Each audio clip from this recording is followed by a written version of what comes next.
Bonjour! Dans cette vidéo, je vais vous parler des activités H5P qui nous permettent d'intégrer de l'interactivité à l'intérieur des cours Moodle.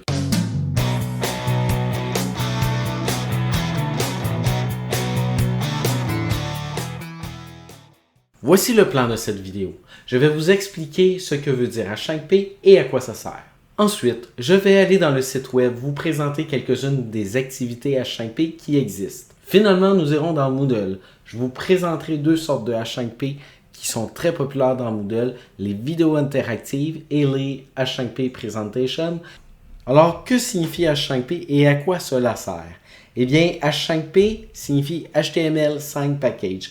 Donc, c'est un ensemble de logiciels gratuits qu'on peut insérer dans une plateforme comme Moodle qui va nous permettre d'ajouter de l'interactivité, par exemple dans une vidéo. Concrètement, à quoi ça ressemble? Eh bien, maintenant, je vous amène dans le site web h5p.org qui nous permet d'avoir énormément d'exemples sur les différents types d'H5P qui existent. J'en ai répertorié 52 au moment où je vous parle, mais année après année, il s'en rajoute occasionnellement des types d'H5P.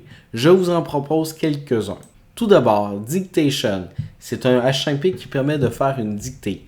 Ici, vous avez l'enseignant qui va enregistrer sa voix, l'élève va pouvoir faire jouer l'enseignant qui va parler à vitesse réduite ou à vitesse normale et écrire son texte à cet emplacement.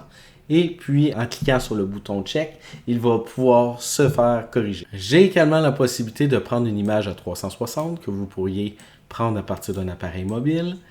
À l'intérieur de cette image-là, inclure certains hotspots. Donc, des hotspots, ce sont des images, des vidéos, des sons, du texte, etc. Tout ce que vous voulez à l'intérieur.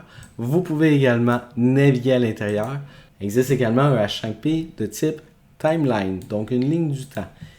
Et ici, dans la ligne du temps, on peut naviguer par les flèches ou bien cliquer directement dans la ligne du temps et se déplacer entre les différents éléments. Dans Moodle, les activités H5P sont natives, c'est-à-dire qu'on peut les créer directement dans Moodle.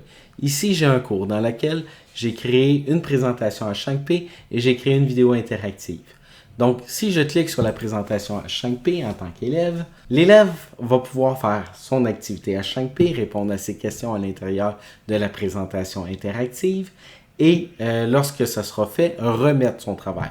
Par exemple, ici, j'ai une activité H5P présentation qui me permet de changer de diapositive. Je vois la diapositive avec un cercle qui me dit que j'ai une question à l'intérieur.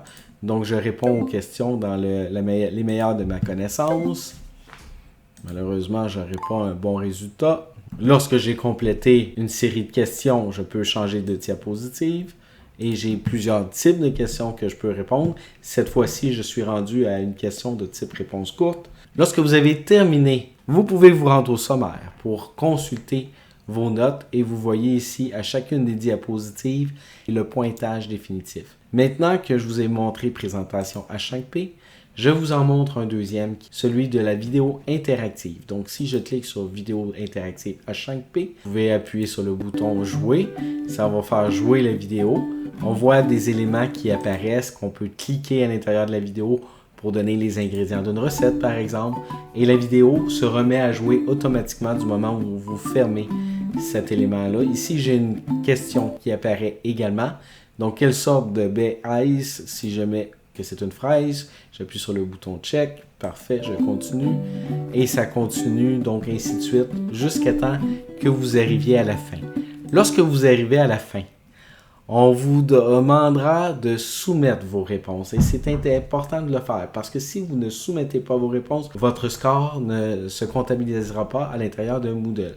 Donc, vous devez cliquer sur le bouton soumettre answer et voilà, vous avez soumis vos réponses et normalement vous devriez voir vos résultats s'afficher dans votre carnet de notes. Une dernière chose avant de terminer, j'aimerais vous dire que H5P ce n'est pas qu'une activité ou une ressource qui s'active à l'intérieur d'elle-même. Vous pouvez la retrouver un peu n'importe où dans Moodle. Comme un exemple, ici j'ai fait une page de texte. Lorsque j'ouvre mon texte, vous allez voir que les H5P sont intégrés à l'intérieur. Donc ici vous avez votre texte. Vous voyez la vidéo interactive qu'on a vue tout à l'heure, le texte continue. Maintenant, je suis avec le H5P Presentation. et ainsi de suite. Je peux intégrer n'importe quel type d'activité H5P à l'intérieur de n'importe quel autre type d'activité.